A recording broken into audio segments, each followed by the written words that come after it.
పెళ్ళి అనేసరికి ఎంత భయపడిపోతున్నారు. అటు 7 తరాలు ఇటు 7 తరాలు చూసి పెళ్ళిళ్ళు చేసుకోవాలని ఒకప్పుడు అనేవారు. కానీ ఇప్పుడు ఒక్క తరం చూడాలని కూడా భయపడిపోతున్నారు. మరి పెళ్ళిళ్ళకి సంబంధించి సహజంగా అందరికి వచ్చే డౌట్స్ ఏంటి, ఎలాంటి అంశాలను పరిగణలోకి తీసుకుని నేటి యువత పెళ్ళిళ్ళకి ముందుకు వస్తున్నారు, ఇలాంటి విషయాలన్నీ మనం తెలుసుకుందాం ఈ ఎక్స్పర్ట్ అవర్లో. ఈరోజు మనతో పాటు కోటిరెడ్డి గారు ఉన్నారు, అవినాష్ మ్యారేజ్ బ్యూరో నుంచి. వారిని అడిగి తెలుసుకుందాం, ఎందుకంటే వాళ్ళు అనేక మంది తల్లిదండ్రుల్ని అలాగే యువతి యువకుల్ని నేరుగా చూస్తున్నారు కాబట్టి వారైతే మనకి కరెక్ట్గా ఆన్సర్ చెప్తారు. నమస్తే అవినాష్ రెడ్డి గారు. అవినాష్ మీ పేరు కాదు, కోటిరెడ్డి మీ పేరు, కానీ అందరూ మిమ్మల్ని అవినాష్ రెడ్డి అని పిలుస్తూ ఉంటారు. అవినాష్ ఎవరి పేరు? మా బాబు పేరు అండి. బాబు పేరుతోనే మీకు గుర్తింపు వచ్చిందట. ఓకే, ఇది మేము 2001లో స్టార్ట్ చేస్తున్నాం.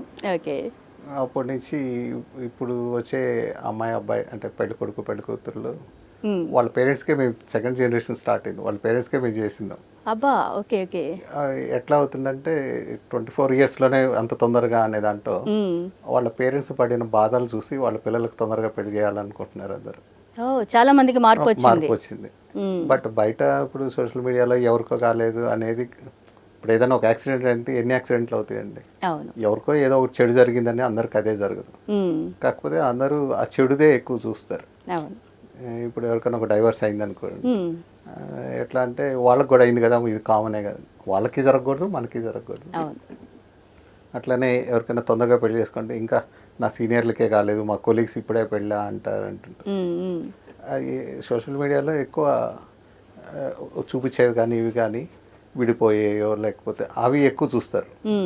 మంచివి చాలా ఉంటాయి, తొందరగా స్ప్రెడ్ అవుతుంది. అది దాన్ని చూసి పిల్లలు కూడా ఇంక ఇప్పుడే అవసరం ఏముందిలే ఇంకా డిలే. ఇంకోటి ఎంగేజ్లో తొందరగా సెటిల్ కావాలి ఎవరైనా, కానీ టైం వేస్ట్ చేసుకుంటారు. ఎంగేజ్లో అంత టైం వేస్ట్ చేసుకొని తర్వాత రియలైజేషన్ వచ్చేటప్పటికి అప్పటికి ఏజ్ అయిపోతుంది.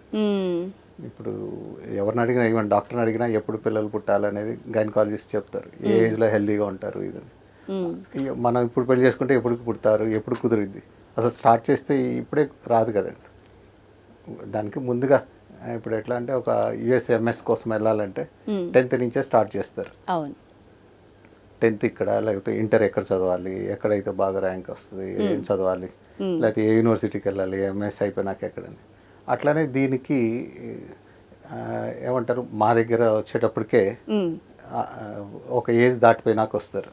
ఓకే, ఎప్పుడు స్టార్ట్ చేసామంటే నిన్నే స్టార్ట్ చేసామంటూ అటు రావడమే మాకున్న అనుభవంలో, ప్రతి వాళ్ళకి ఒక అనుభవం ఉన్నట్టు మాకున్న అనుభవంలో డెడ్ లైన్ దాటాకే వస్తారు. యాక్చువల్లీ ఏ టైం కరెక్ట్ టైం అంటారు?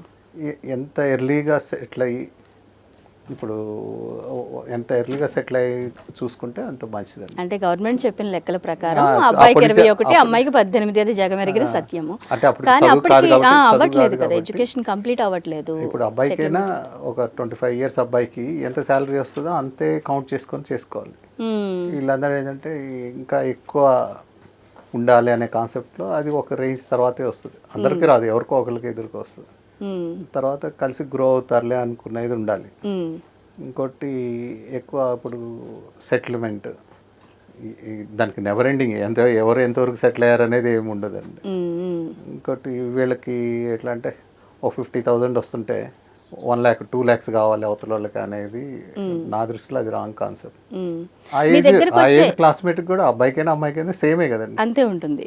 బట్ వీళ్ళు 3 times 4 times డబుల్గా ఉండాలని, లేకపోతే అది అట్ట చూసుకుంటూ ఏజ్ బార్ చేసుకుంటున్నారు.